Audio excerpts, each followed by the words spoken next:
আর নাফসু বিন নাফস, যদি কেউ অন্যায়ভাবে কাউকে হত্যা করে, যদি কেউ অন্যায়ভাবে কাউকে হত্যা করে, এই ব্যক্তি ছাড়া অন্য কাউকে হত্যা করা যাবে না। অর্থাৎ যে হত্যা করে হলো তাকে হত্যা করতে হবে।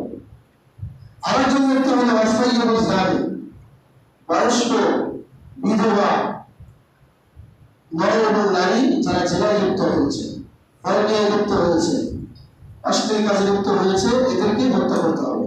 বিবাহিত নারী এবং বিবাহিত পুরুষ এদেরকে সন্দেশার করে পাথর মেরে দুনিয়া থেকে বিদায় করতে হবে।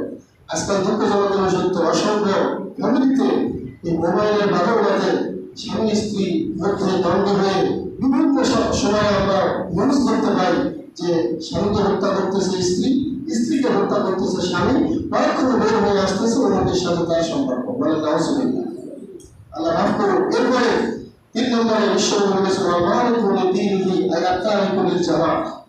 যারা জামাত বদ্ধ জীবনযাপন করে না, মোট কথা যারা দিন পরিত্যাগ করে, যারা হত্যা, তাহলে তিন শ্রেণীর মধ্যে এক শ্রেণী হচ্ছে যারা অন্যায়ভাবে মানুষকে হত্যা করলো, ওই ব্যক্তি হত্যার জন্য।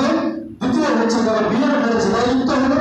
তৃতীয়ত যারা ধর্ম ত্যাগ করে মোরতাদ হয়ে যাও। এই 3 শ্রেণী গঠিত বিশ্বের মানচিত্র নয়, হাদিসে এবং কোরআন এবং শরীয়তের কোথাও অন্য কোনো ব্যক্তিকে হত্যা করা যাবে না। তাহলে যে হত্যাগুলো এখন আমরা দেখতেছি, এগুলো এই 3 প্রকারের মধ্যে পড়ে না। সম্মানিত উপস্থিতি, কিয়ামতের দিন আল্লাহ রাব্বুল আলামিন যদি নিজের হাত দিয়ে বিচার শুরু করেন, আমরা সকলে একটা বিশুদ্ধ হাদিস জানি যে কিয়ামতের দিন আল্লাহ রাব্বুল আলামিন সর্বপ্রথম বিচার দেবেন কিসের? সালাতে।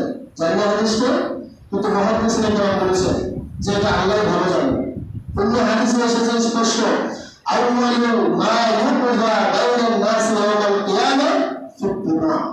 কিয়ামতের দিন আল্লাহ রাব্বুল আলামিন বান্দার সর্বপ্রথম যে হিসাব দিয়ে শুরু করবেন সেটা হলো হত্যার বিচার। কিসের বিচার? হত্যার বিচার। এখানে মুহাদ্দিসিনে কেরাম বলেছেন যদি আল্লাহ বান্দার হক দিয়ে শুরু করেন তাহলে হত্যার বিচার দিয়ে শুরু করবেন। আর যদি আল্লাহ বলেন যে আমার হক কতটুকু আদায় করেছে এটা দিয়ে শুরু করবো, তাহলে আমি সালাতের হিসাবে শুরু করবেন।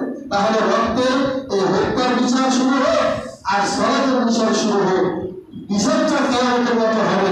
দুইটার যে কোনো একটা দিয়ে শুরু হবে নাকি হবে না? হবে। তাহলে যারা যাকে যেভাবে হত্যা করেছে ওই দিন আল্লাহর কাছে জবাব দেওয়া লাগবে নাকি লাগবে না?